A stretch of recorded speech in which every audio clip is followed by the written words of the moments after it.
देव आदि ब्रह्मपुत्रम ईश्वरादिमान भगवान की चैतन्य चमत्कारी चिंतामणि पार्श्वनाथ भगवान की वर्तमान सत्संग वर्तमान स्वामी की आचार्य भगवान ईश्वर अमित गति स्वामी की आचार्य भगवान ईश्वर विराट सागर जी महाराज की मम दीक्षा शिक्षा दाता ईश्वर विभव सागर जी महाराज की द्वादशांग मां सिलवाड़ी की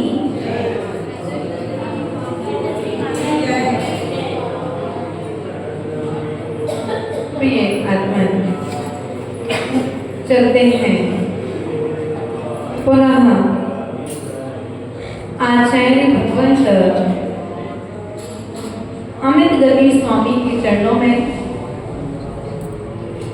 और बारंबार निवेदन करते हैं कि हे भगवान,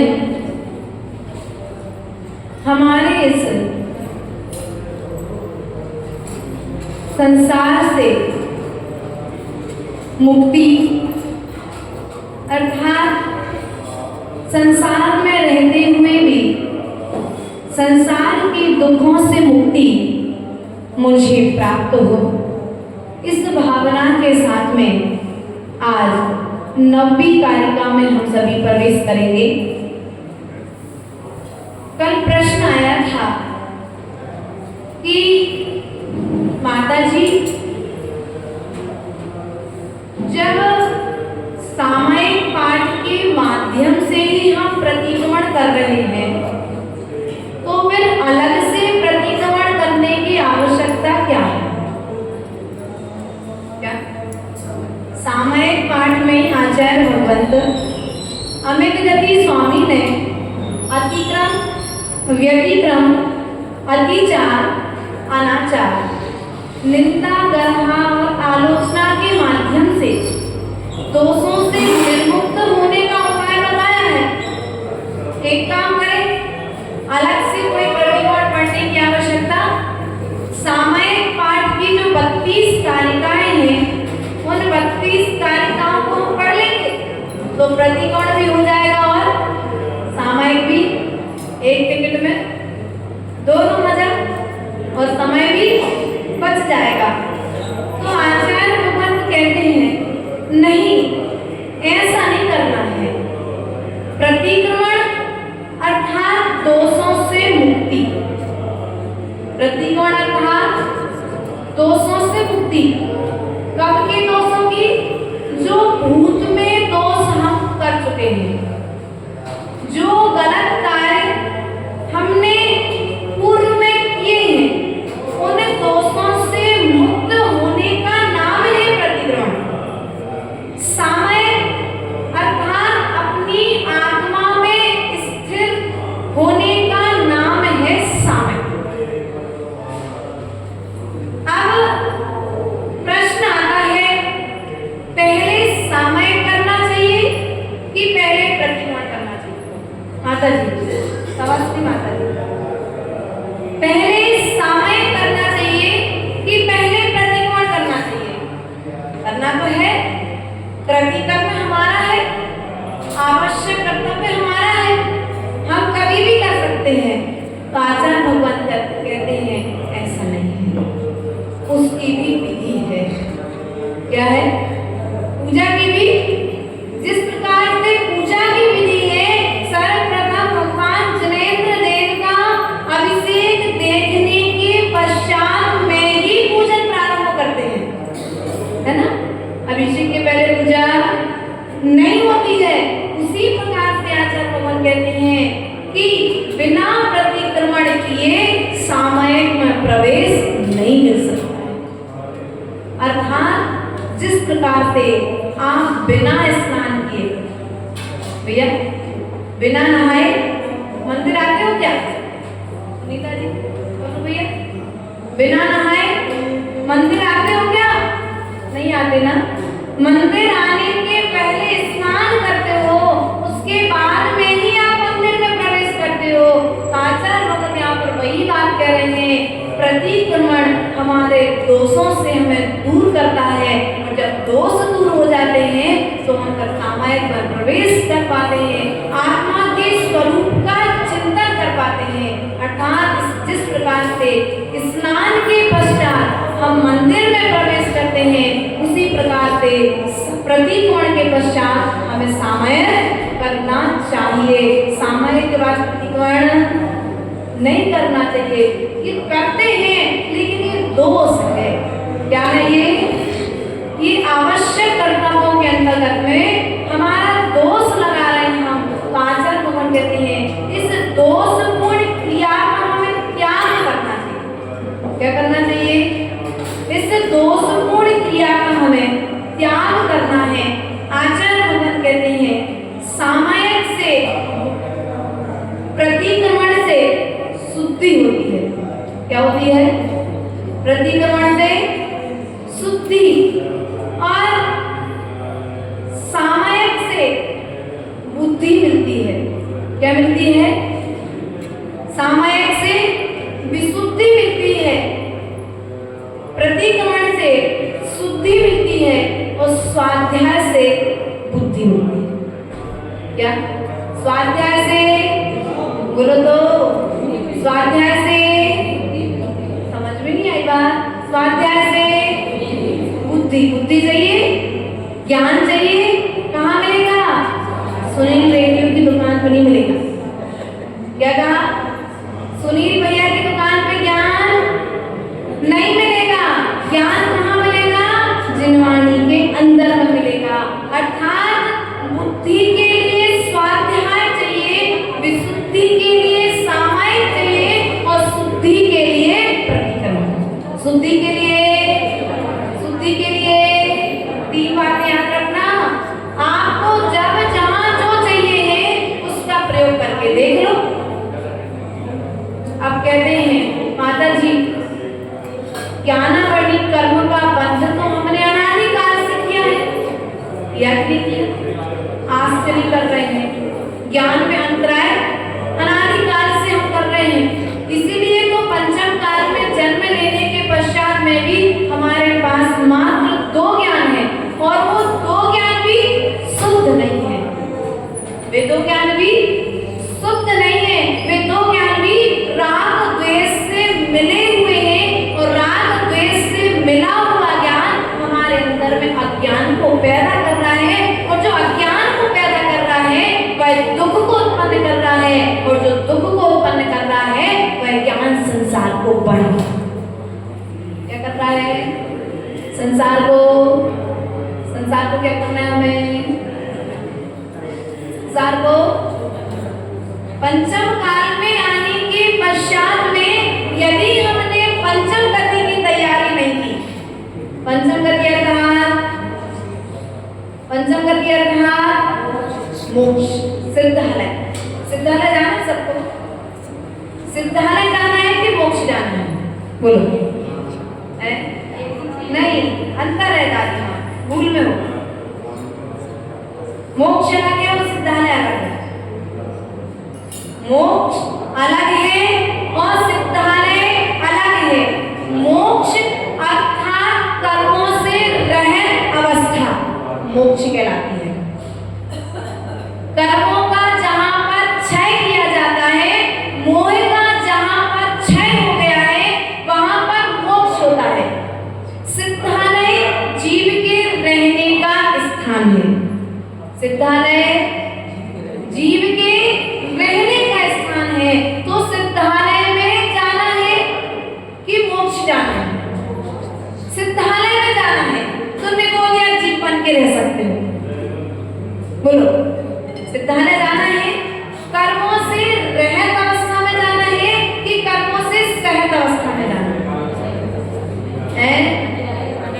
अगर कर्मों का क्षय करके यदि मोक्ष जाओगे तो सिद्धालय में सुखपूर्वक रह पाओगे, वरना उसी सिद्धालय में कर्मों से सहित अनंत निकोदिया जीव निवास कर रहे हैं, और उसी सिद्धालय में सिद्ध भगवान अनंत सुख का भोग कर रहे हैं, अनंत सुख का अनुभव कर रहे हैं, अनंत सुख के साथ में रह रहे हैं। तो वे निकोदिया जीव अनंत दुख को वहां पर उठा रहे हैं।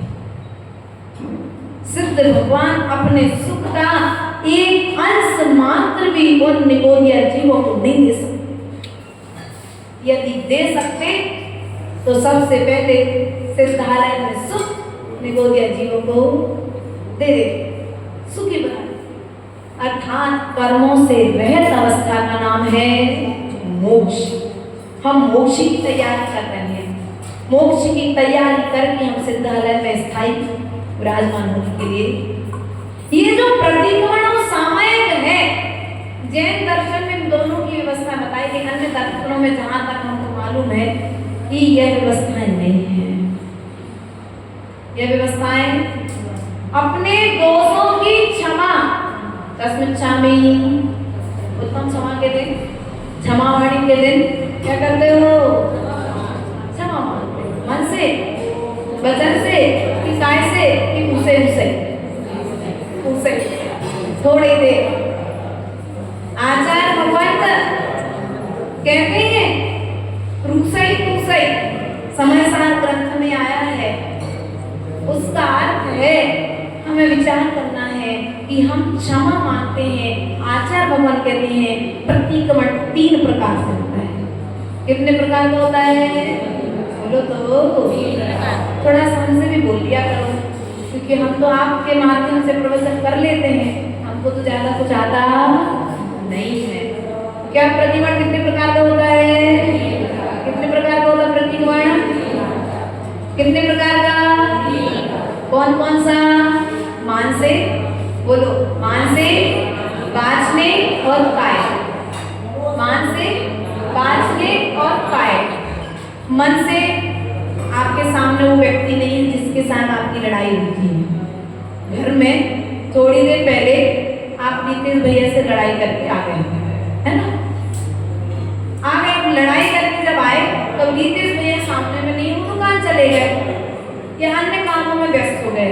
अब लड़ाई करने के पश्चात जब कसाय शांत हुई तो मन में विचार आया, यार मैंने बहुत गलत किया, मुझे बेफालतू में गुस्सा नहीं होना था, मुझे थोड़ा कंट्रोल रखना था। यदि वो कुछ कह रहे थे तो हम सुन लेते तो लड़ाई इतनी ज्यादा आगे। अभी क्या हो रहा है? मानसिक प्रतिक्रमण चल रहा है। क्या चल रहा है? ये जो पश्चाताप चल रहा है, ये मानसिक प्रतिक्रमण चल रहा है। अब बात में आपने मन में विचार किया, एक काम करो, चलो सामने वाले के साथ में लड़ाई तो हो ही गई है, अब एक काम करो, जाकर के हम प्रेम से बोल लेते हैं, तो क्या होगा? थोड़ा मन हल्का हो जाएगा और हमारा पाप भी है। क्योंकि गुस्सा करना, लड़ाई झगड़ा करना गलत बात होती है। कर्म जिस प्रकार से रस्सी सामान को बांधती है, उसी प्रकार से ये कसाएं हमें संसार में बांध करके रखती है। अब आपके मन में विचार आया, एक काम करे, जाकर के हम क्षमा मांग ले। तो आप सामने गए और आपने वचनों के द्वारा जिस प्रकार से बन सकता था, आपने उनसे क्षमा। अब ये वाचनिक क्षमा हो गई और काया के द्वारा आपने हाथ क्या किए? काय के द्वारा हाथ जोड़ दिए। बड़े हैं तो चरण स्पर्श कर लिए, छोटे हैं तो उन्हें अपने हिसाब से प्रेम दे करके क्षमा। आचार्य भगवान कहते हैं ये 3 प्रकार की क्षमा यदि जीवन में आ जाए, 3 प्रकार की क्षमा, ये 3 प्रकार का प्रतिक्रमण हमें कब करना चाहिए? जब लड़ाई हो तब ही प्रतिपल। साधु क्या करते हैं? दिन में 3 बार प्रतिक्रमण करते हैं। कितने बार प्रतिक्रमण करते हैं? दिन में 3 बार प्रतिक्रमण को जो कुंद स्वामी ने दिया है वो करते हैं। बाकी उनका प्रतिक्रमण तो प्रतिपल चलता है, किसी को ठेस ना पहुंचे।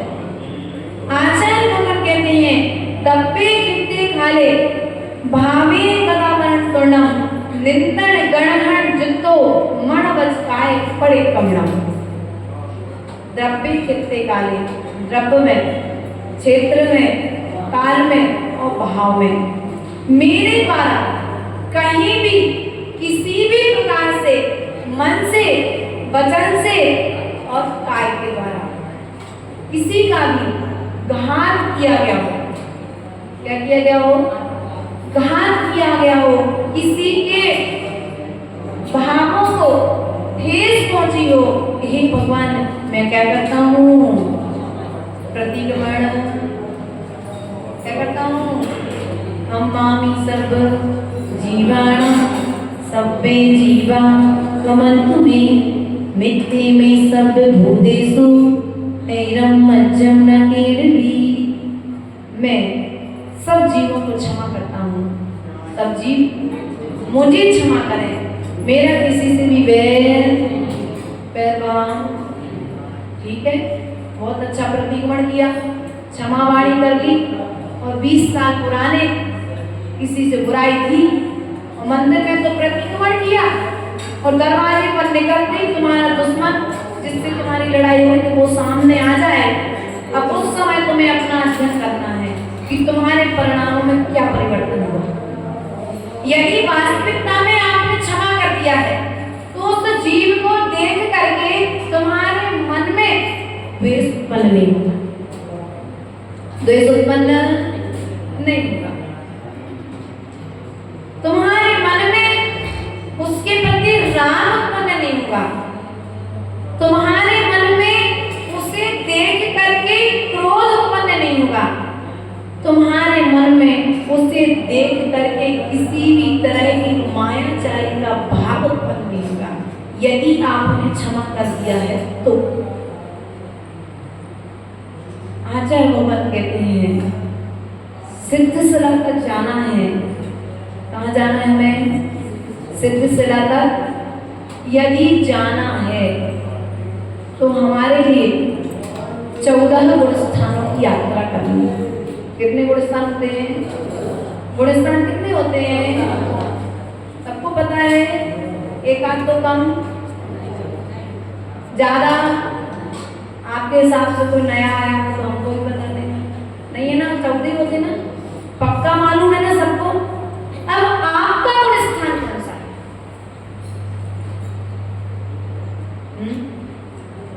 गुण स्थान 14 होते हैं और पंचम काल में 14 गुण स्थान हम जीवों के लिए 14वां गुण स्थान नहीं होता, अर्थात 7वें गुण स्थान से आगे हम अर्थात मुनिराज, हम तो 5वें से स्त्री पर्याय वाले तो 5वें गुण स्थान से आगे 7वें गुण स्थान में भी कुछ क्षण का समय, जैसे झूला में झूलता हुआ व्यक्ति उतने समय के लिए क्षणिक कहते हैं दीक्षा के काल में, और सामायिक के काल में कोई साधु परम विशुद्धि वाले निर्ग्रंथ अवस्थाधारी आचार्य उपाध्याय साधु उस 7वें गुण स्थान का अनुभव करते हैं। अब हम स्त्री पर्याय में, पंचम है ना, अब स्त्री पर्याय में आए हैं, कोई बात नहीं, दुख करने की जरूरत नहीं है। अब स्त्री पर्याय का छेदन कैसे किया जाए? ये तो क्लियर है कि मायाचारी के फल से हम स्त्री बने हैं। किसके फल से? मायाचारी के फल से। ये किसी को बताने की आवश्यकता इसलिए नहीं है क्योंकि आचार्य परमेष्ठी बता चुके हैं। स्त्री पर्याय मायाचारी का फल है, त्रियंच पर्याय मायाचारी का फल है ना? अब हमें विचार करना है कि जो काम हम पूर्व से करते हुए आ रहे हैं क्या उस काम को आज भी करेंगे?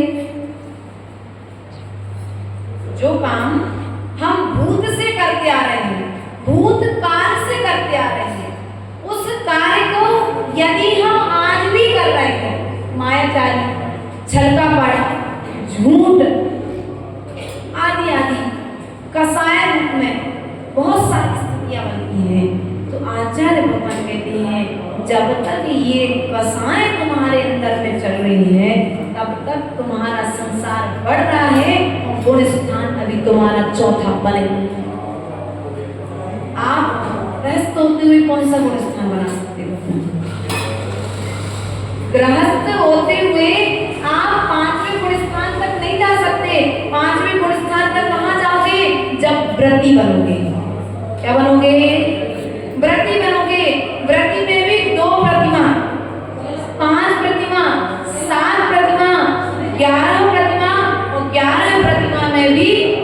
महाव्रती यदि बनते हो तो आप 5वें गुण स्थान की यात्रा करोगे, और यदि व्रती नहीं बनते हो तो सम्यक दृष्टि श्रावक बन जाओ। क्या बन जाओ भैया, बात समझ में आ रही? क्या बनना है? सम्यक दृष्टि। अभी सम्यक दृष्टि है हम कि नहीं है? सम्यक दृष्टि है कि नहीं है? मालूम स्वयं को करना पड़ेगा। आंसर सीट में आपने क्या लिखा है ये आपको मालूम है। अब आचार्य प्रबंध कहती हैं, रत्न करंड श्रावकाचार्य जैसा महान व्रत आप उठाओ।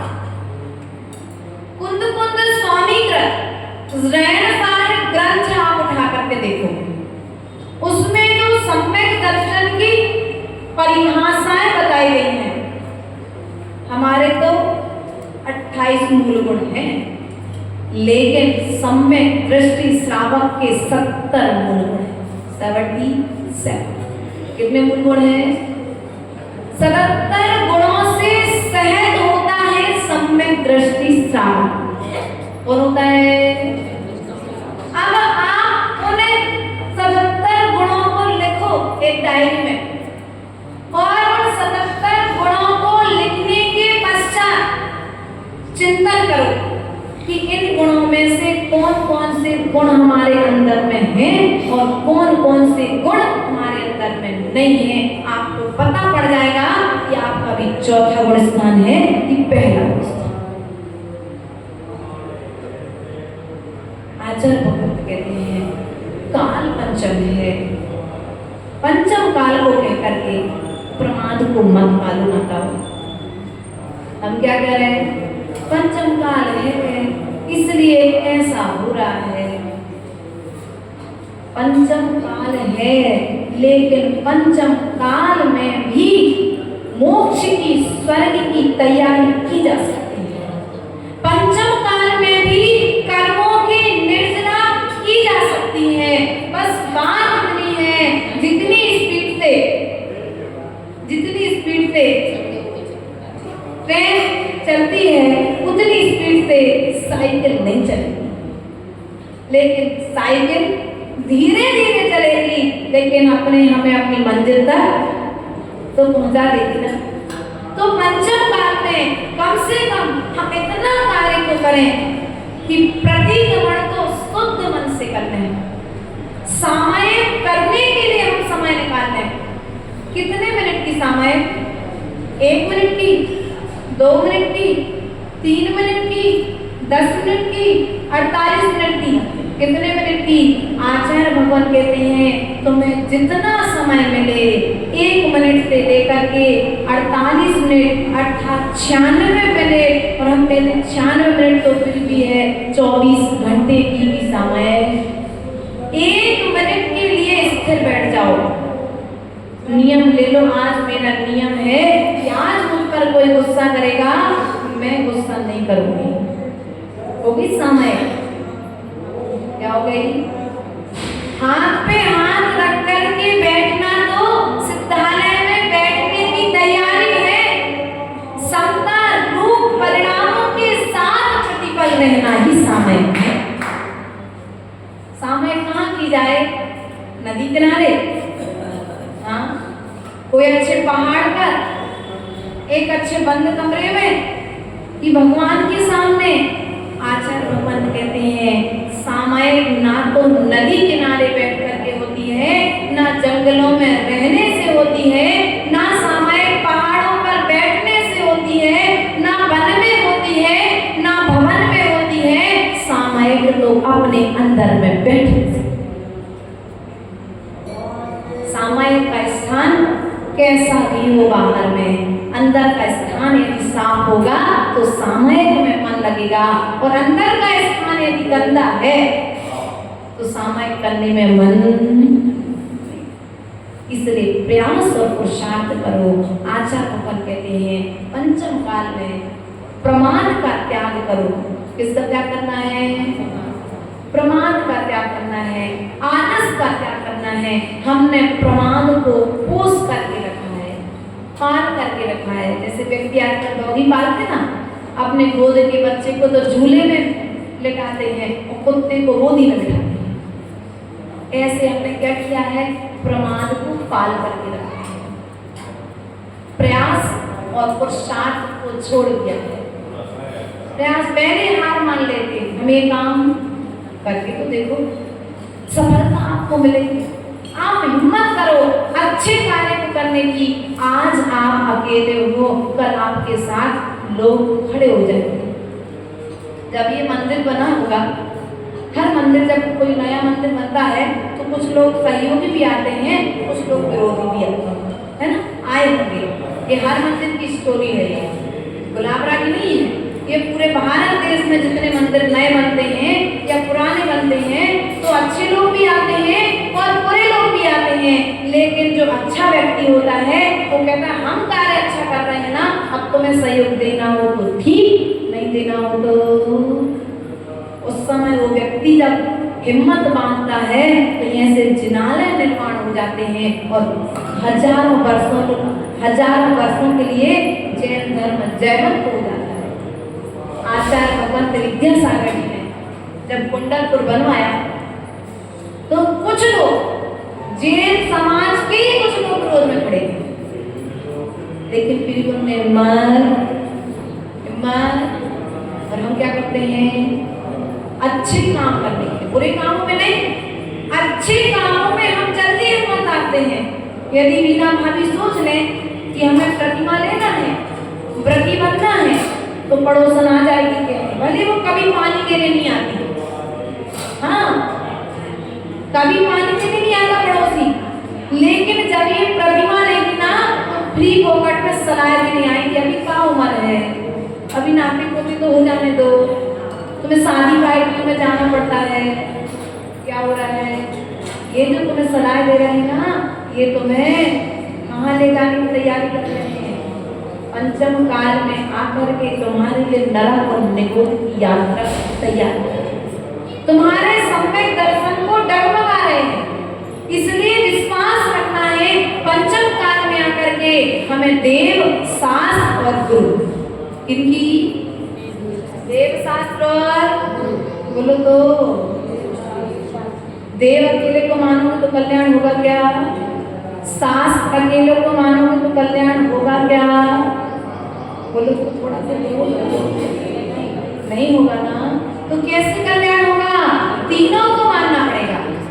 आचार्य भगवंत कहते हैं कि देव जिनेंद्र देव के दर्शन से सम्यक दर्शन होता है। क्या होता है, जिनेंद्र देव के दर्शन से सम्यक दर्शन होता है।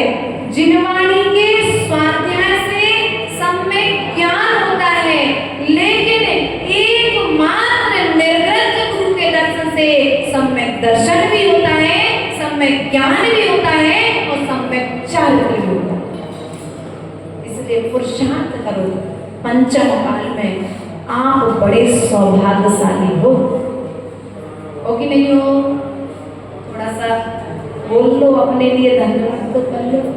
सौभाग्यशाली हो कि नहीं हो, सौभाग्यशाली हो, ऐसा शिवकोटि स्वामी भगवती आराधना ग्रंथ में कह रहे हैं कि पंचम काल में जन्म लेने वाले जीव छठम काल में जन्म लेने वाले जीवों की अपेक्षा से सौभाग्यशाली हैं, क्योंकि इस पंचम काल में भी उन्हें देव शास्त्र और गुरु की शरण मिली है, स्वस्थ शरीर मिला है। स्वस्थ शरीर मिला कि नहीं मिला, मिला है। इतना तो स्वस्थ मिला है कि हम भगवान के दर्शन कर सकते हैं, इतना तो स्वस्थ मिला है कि हम जिनवाणी को पढ़ सकते हैं, इतना स्वस्थ मिला है कि हम गुरुओं को हारदान कर सकते हैं, नहीं कर सकते। लेकिन फिर भी प्रमाद के कारण क्या करते हैं, अपने प्रमाद के कारण, किसी दूसरे के नहीं, स्वयं के प्रमाद के कारण हम पाप का बंद कर रहे हैं और बंद करके कोई प्रतिक्रमण करके उसे, एक बात बताओ कि पहले कीचड़ में पांव डालो, फिर बाहर निकाल करके धो, वो व्यक्ति ज्यादा समझदार है कि कीचड़ में पांव ना डाले, वो ज्यादा समझदार है। लेकिन हम क्या करते हैं, पहले पाप करते हैं, फिर पाप करके फिर प्रतिक्रमण करते हैं, और प्रतिक्रमण करके हम ये विचार करते हैं हमारा पाप दूर जाएगा। नहीं, ऐसा हमको नहीं करना है। हमें देव शास्त्र गुरु की आराधना में अपने मन को लगाना है, तो पंचम काल में हमारा आना सार्थक हो जाएगा। बोले परम पूज्य आचार्य गुरुवरेश्वर विभव सागर जी महाराज जी की, अहिंसमय विश्व धर्म की, जिनवाणी के ज्ञान ते सूझे लोकालो, सोवाणी मस्तक नमो सदा देखो तो, भारती तो जपो निकले, जो तेरो शरणांगे सो पावे सुख चैन, देख बचो अरिहंत को गुरु सेवा निर्धन, दया धर्म पालो सदा यही मोक्ष का पन, धर्म तर्क संसार सु धर्म तर्क निर्वाण, धर्म पंथ साधे विना नर दिव्यांश समान। ओम ह्रीं श्री देवादिदेव, ओम ह्रीं प्यारम जन्मकोद्भव सरस्वती देवे, प्रथमानि उदरणानि उच्चरणानि द्रव्यानि उक्युभ्यो नमः, अनर्घ्यपद प्राप्तये अर्घ्यप्रपामति स्वाहा। गुरुवाह पातिनो नित्यं ज्ञान दर्शन नायिका, चारित्राण गंभीरा मोक्ष मार्गोपदेशिका। ओम नमो आइडियन श्रीमदाचार्य परमेष्टि कुंद कुंद स्वामी समंत स्वामी पूज्यपाद स्वामी रविशरण स्वामी अमित स्वामी समस्त पूर्वाचार्य तिवरे वर्तमान आचार्य विद्यासागर विराज करते सागर दिव्य बहुत सागर ढाई दिव्य विराजमान तीन कम नौ करोड़ मुनिराज तिवरे प्रिय कृपा में दी नवाड़ा।